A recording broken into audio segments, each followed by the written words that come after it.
Two solid spheres form an isolated system. ठीक है, ये तो मोमेंटम का सवाल लग रहा है. Sphere x moves with speed 6 meters per second. ये रहा. ठीक है, in a straight line directly towards a stationary आपके पास स्फीयर y. ठीक है, तो इसकी speed v is equals to 0 लिख देते हैं. Now, the spheres have perfectly elastic collision. After the collision, sphere X moves with speed 2 centimeter per second in the same direction as before the collision. कह रहा है collision के बाद sphere X still move कर रहा है rightward direction में. ठीक है, तो what is the speed of sphere Y? तो हम एक काम ही करते हैं, हम नीचे बना लेते हैं. ये हमारे पास x है, sphere x. After the collision आपके पास ये ट्रेवल कर रहा है with the speed of 2 centimetres per second. और जो आपके पास स्फीयर y है, ये स्फीयर y, उसकी हमें स्पीड निकालनी है. v is equals to question mark, और अज्यूम करो वो भी टूवर्ड्स राइट मूव कर रहा है. हमें नहीं मालूम, हम सिर्फ एक अजम्पशन करके ताकि हम वो कर सकें. नाउ अब दो सॉलिड स्फीयर्स उसने लिखा है कि दो सॉलिड स्फीयर्स, नॉट दो आइडेंटिकल स्फीयर्स, यानी मास हमारे पास नहीं है. तो अब हमारे पास relative speed of approach is equals to relative speed of separation वाला फॉर्मूला आ जाता है. तो ये हमारे पास क्या है, बिफोर का केस है, और ये हमारे पास क्या है, आफ्टर का केस है.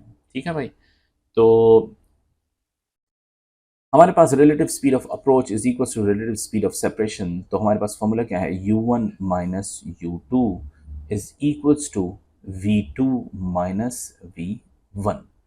तो x की इनिशियल स्पीड आपके पास यानी u1 is the initial speed of x, u2 is the initial speed of y, v2 आपके पास is the final speed of y, और v1 is the final speed of sphere x. तो मैं एक काम ही करता हूँ, ये u1 और u2 इनकी जगह x और y की टर्म में लिख लेता हूँ.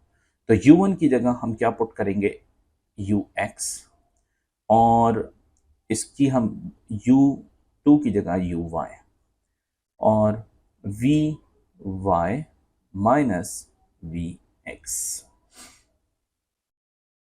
तो ux initial speed of sphere x is 6, initial speed of sphere y is 0, is equals to final speed of sphere y जो हमें कैलकुलेट करनी है minus final speed of sphere x.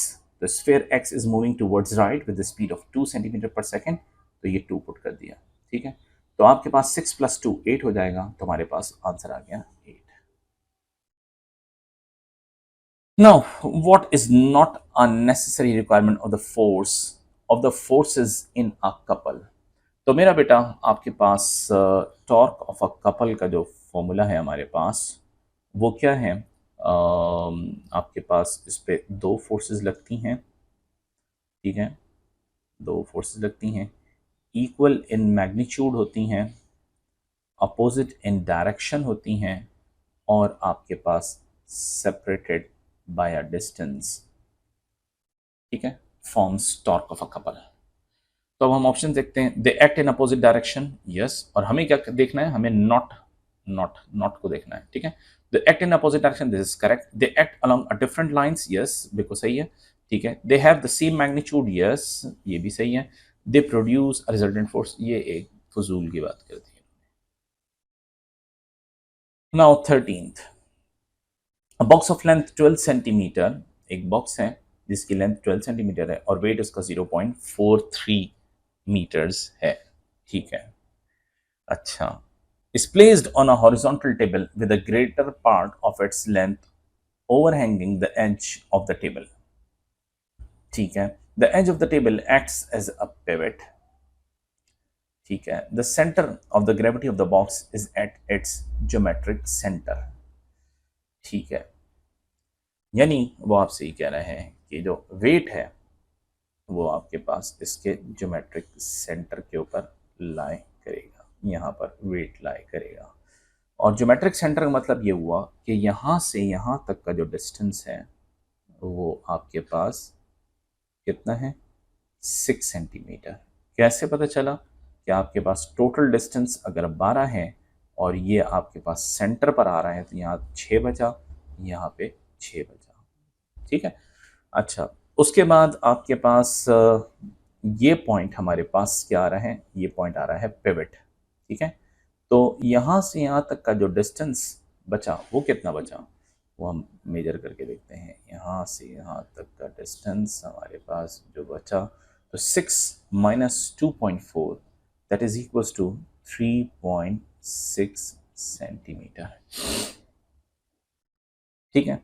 तो इसको निकाल के मुझे फायदा क्या हुआ कि टर्निंग इफेक्ट ऑफ फोर्स का फॉर्मूला क्या है, force multiply by perpendicular distance from the pivot, और ये है पिवट। ठीक है। तो W times 3.6 produces anti clockwise movement. आगे चलते हैं। To balance the box, a uniform sphere of diameter 2.4 centimeter is placed inside the box, touching one end as shown in figure. ठीक है। तो ये आपके पास एक यूनिफॉर्म स्फीयर जिसका डायमीटर 2.4 सेंटीमीटर है।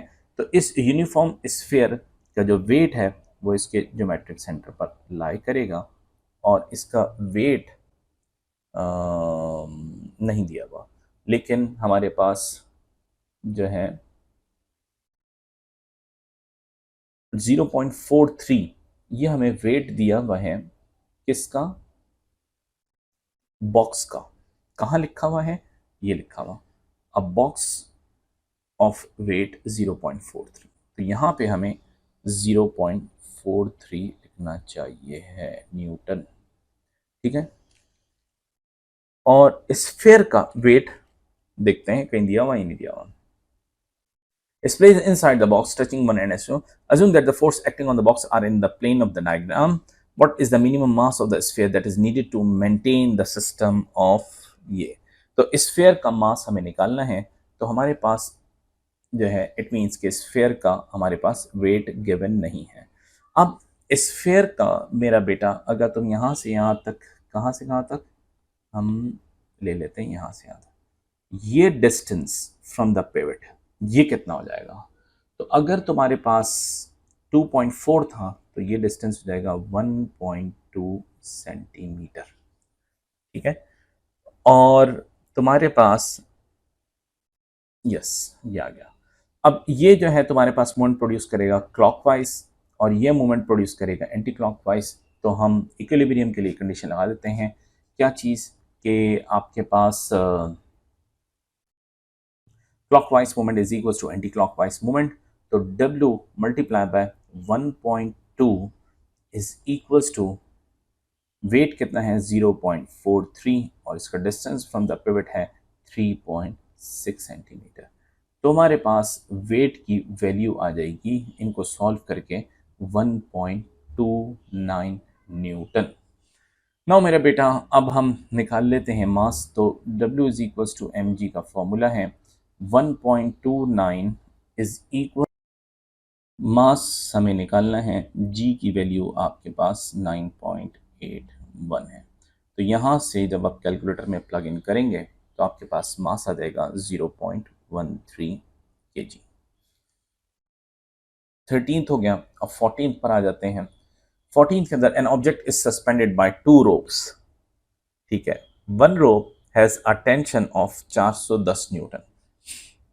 तो ये आपके पास रोप है और ये 410 न्यूटन की टेंशन है at an angle of 60 degree, ये रहा 60 degree angle to the horizontal. The rope has a tension of 210 newton at an angle, ये दूसरी रोप है, इसका एंगल 10 डिग्री है। ठीक है, हॉरिजॉन्टल से। The object is in equilibrium, कह रहा है ये ना ऑब्जेक्ट नीचे गिर रहा है, ना राइट जा रहा है, ना लेफ्ट जा रहा है, कहीं जा रहा है, इक्विलिब्रियम पे। What is the mass of this object.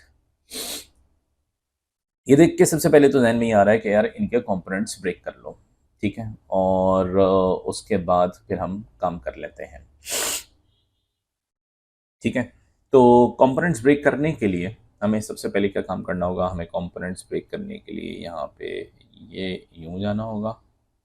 ये आपके पास हॉरिजॉन्टल कंपोनेंट है और ये हमारे पास वर्टिकल कंपोनेंट है। वर्टिकल कंपोनेंट आपके पास किसके बराबर हो गया? 210 साइन ऑफ 10 डिग्री। ठीक है, अच्छा अब इसके कंपोनेंट ब्रेक करते हैं। ये आपके पास हॉरिजॉन्टल कंपोनेंट हो गया, ठीक है, और उसके बाद ये आपके पास वर्टिकल कंपोनेंट हो गया। ये वर्टिकल कंपोनेंट आपके पास क्या हो गया? 410 साइन ऑफ कितना है? 60 डिग्री। अच्छा भाई, और हमें निकालना क्या है? इस ऑब्जेक्ट का वेट जो कि एक्ट कर रहा है डाउनवर्ड डायरेक्शन में। ये आपके पास वेट निकालना है। अगर ये सिस्टम इक्विलिब्रियम में है तो upward forces is equal to the downward force that is the weight. ठीक है, तो बस हो गया काम। तो हम यहाँ लिख लेते हैं डाउनवर्ड फोर्स आपके पास सिर्फ और सिर्फ वेट है, इज इक्वल्स टू आपके पास 410 sine of 60 degree plus 210 sine of 10 degree. इनको जब आप कैलकुलेटर में डालेंगे तो आपके पास आंसर आ जाएगा वेट का, और वो आ रहा है हमारे पास 391.5 न्यूटन। अब W is equal to M G, और W अपॉन जी यानी इसको डिवाइड कर दें 9.81 से, तो हमारे पास मास आ जाएगा, और वो मास आ रहा है हमारे पास 40 kg। और आगे चलते हैं। A solid cube is floating in equilibrium in liquid mercury. The cube is made of iron of density 7900 kilogram पर क्यूबिक मीटर। ठीक है, एक सॉलिड क्यूब है जो कि फ्लोट कर रहा है मरकरी के अंदर। ठीक है, और वो जो क्यूब है वो आयरन से मिलकर बना है, और आयरन की डेंसिटी हमारे पास ये रही। ठीक है,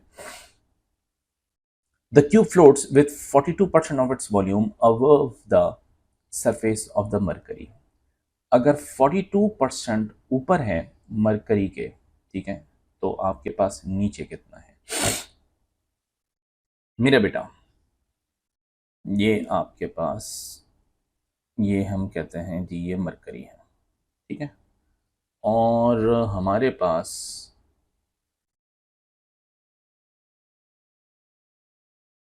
ये ऑब्जेक्ट है,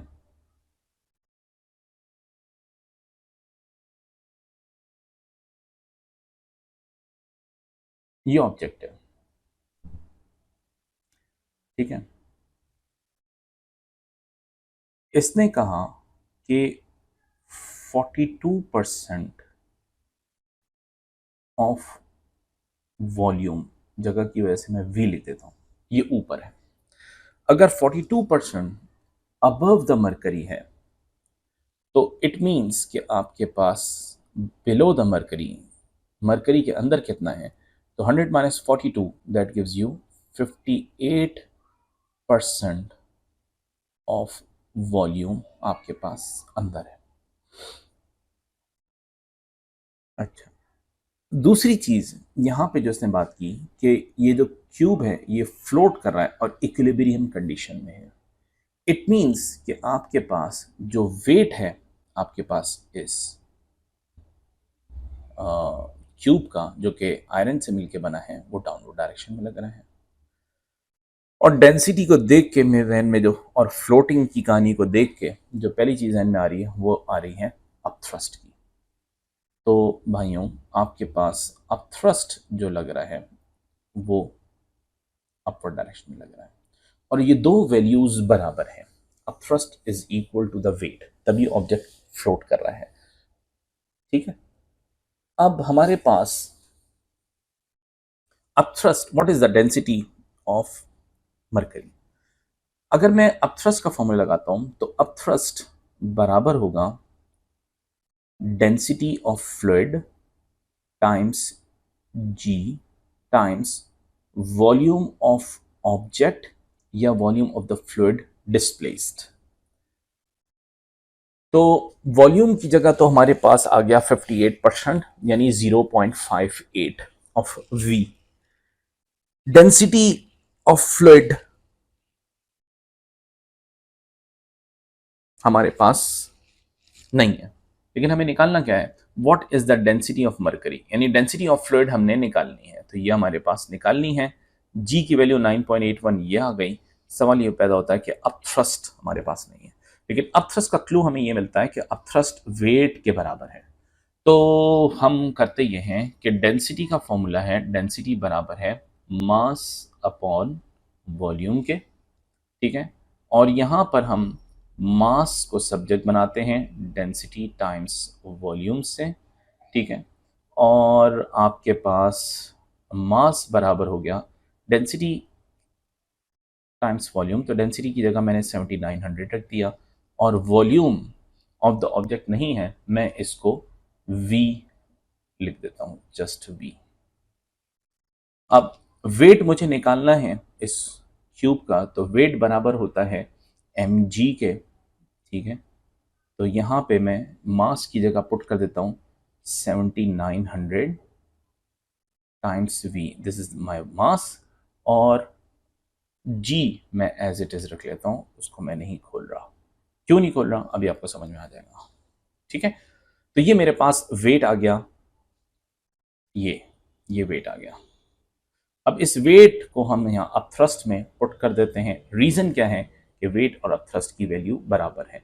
और वो कैसे पता चला वेट और अपथ्रस्ट बराबर हैं, क्योंकि ऑब्जेक्ट जो है वो इक्विलिब्रियम में फ्लोट कर रहा है। अगर सिंक डाउन होता तो वेट ज्यादा होता अपथ्रस्ट से, अगर ऑब्जेक्ट ऊपर होता तो अपथ्रस्ट की वैल्यू ज्यादा मूव कर रहा होता, upward, it means upward force ज्यादा है। तो अब थ्रस्ट की जगह हम ये पूरी वैल्यू प्लग इन करते हैं, यानी अब थ्रस्ट की जगह मैं रख रहा हूं 7900 टाइम्स वॉल्यूम ऑफ जो क्यूब है, और उसके बाद times acceleration due to gravity is equals to density of fluid हमें निकालनी है, ठीक है। तो मैंने density of fluid as it is रखा, जी की वैल्यू हमारे पास एज इट इज है, और ये जो वॉल्यूम ऑफ ऑब्जेक्ट है, ये से बताया था कि आपके पास वॉल्यूम ऑफ फ्लूइड डिस्प्लेस्ड या volume of the object inside the liquid, वो आपके पास कितना है 58%। 58% का मतलब हो गया 0.58 ऑफ वी। तो यहाँ पे हम पुट कर देते हैं 0.058 ऑफ वी। अब मेरा बेटा कुछ कैंसिलेशन होती हुई हमें चीज़ें नज़र आ रही हैं, ठीक है। तो एक तो सबसे पहले जी को जी से कैंसिल किया, वॉल्यूम को वॉल्यूम से कैंसिल किया, और अब हमारे पास सिंपल रह गया है डेंसिटी निकालना। तो डेंसिटी आपने निकाली, तो 7900 को अगर आप डिवाइड करेंगे 0.58 से, तो आपके पास आंसर आएगा 13,620। तो नियरेस्ट आंसर सी है, विच इज 14,000। तो C is the answer. 16. The diagram shows two vessels P and Q, both sides inclined at 45 degree to the horizontal. Vessel P tapers outward and vessel Q tapers inward as shown in figure. ठीक है। Both vessels contain a liquid. The depth of the liquid in the vessel is same. ठीक है,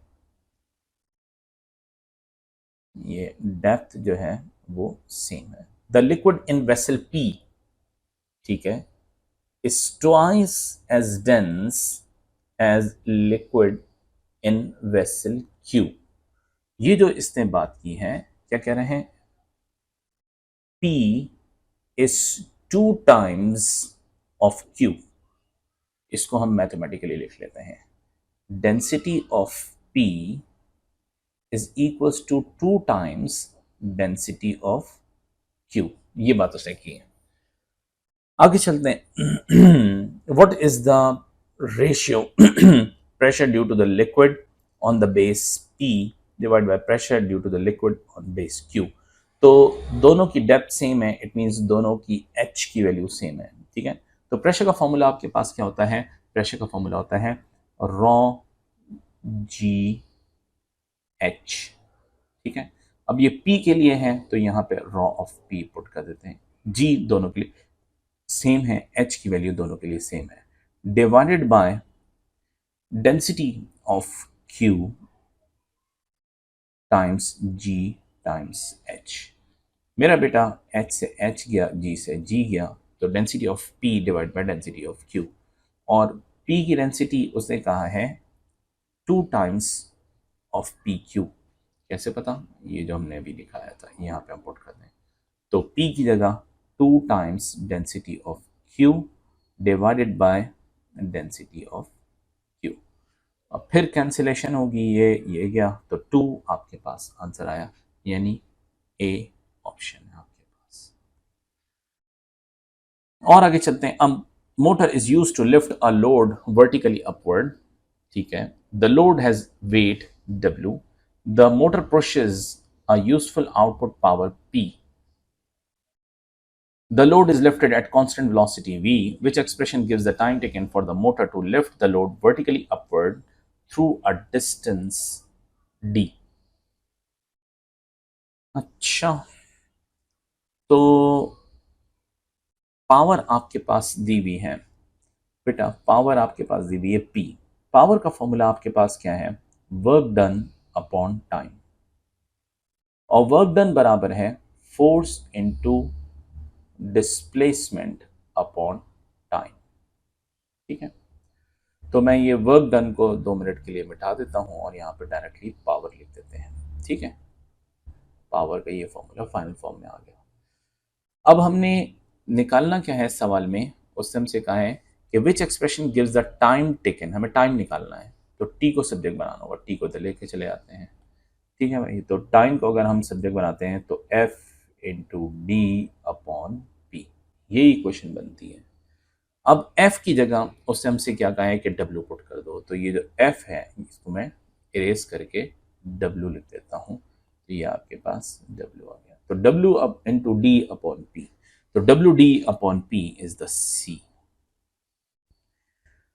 अ lamp is switched on for 2 hours, ठीक है, कह रहा है 2 घंटे तक आपने लैम्प को चलाया।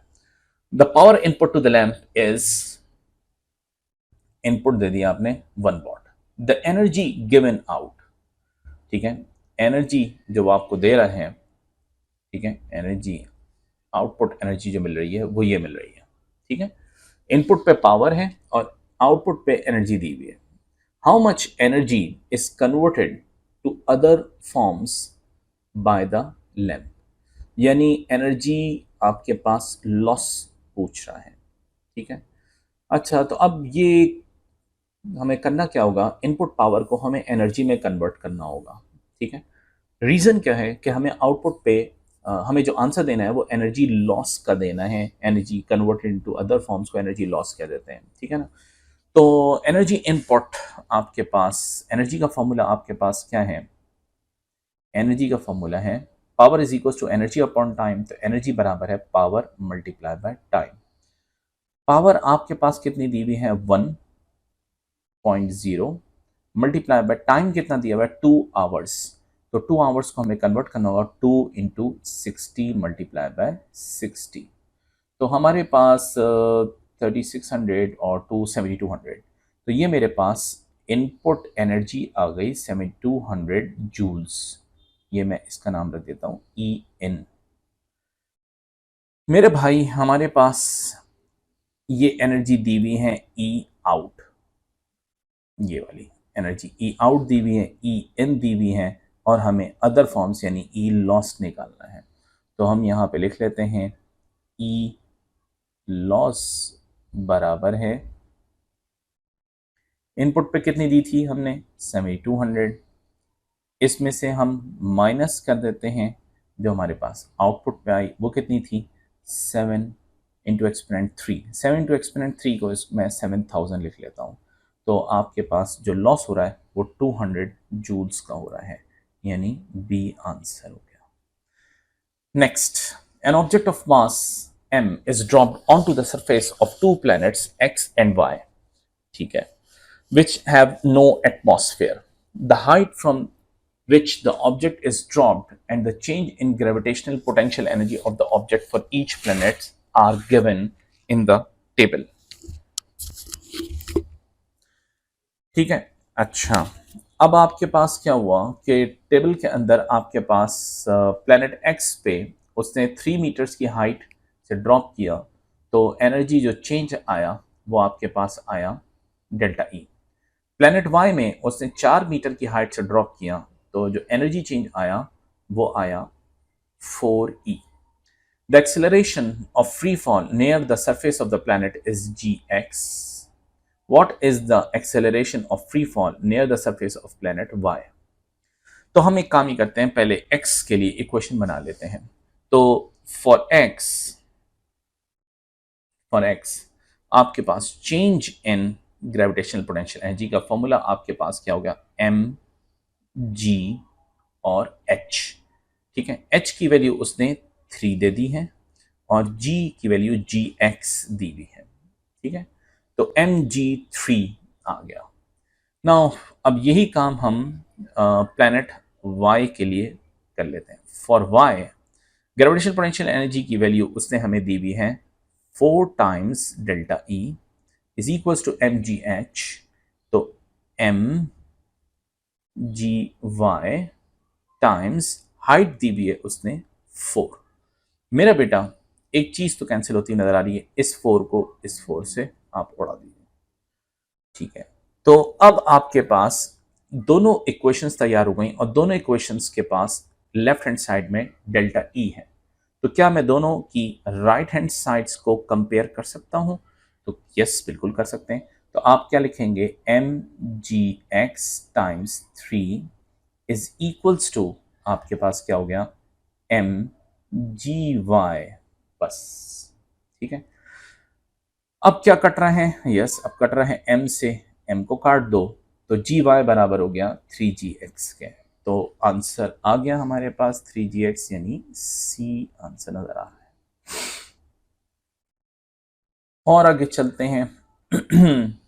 A known tensile force act on a metal wire. The wire does not exceeds its limit of proportionality. Which two measurements enable the strain of the wire to be calculated? हमें निकालना क्या है, strain. Strain का formula हमें पता होना चाहिए। Strain कहते हैं एक्सटेंशन अपॉन ओरिजिनल लेंथ। ठीक है, तो मैं लेंथ लिख देता हूँ, लेंथ और सफिक्स में ओ लिख दिया, ओरिजिनल लेंथ। ठीक है, now which two measurements enable the strain of the wire to be calculated? A option है the unstretched length of the wire and the cross section area. ये आपके पास ऑप्शन ए जो है, ठीक है, ये इसलिए नहीं हो सकता क्योंकि ये आपके पास unstretched length divided by cross section area. Cross section area हमें चाहिए होता है, नहीं, बिल्कुल गलत है। ठीक है, हमें स्ट्रेन निकालने के लिए एक्सटेंशन और लेंथ चाहिए, नॉट एरिया। बी में देखते हैं द अनस्ट्रेच लेंथ, ठीक है, and the extension. Yes, B is the right answer. हमें लेंथ यानी ओरिजिनल लेंथ चाहिए और इसके अलावा हमें क्या चाहिए, एक्सटेंशन चाहिए।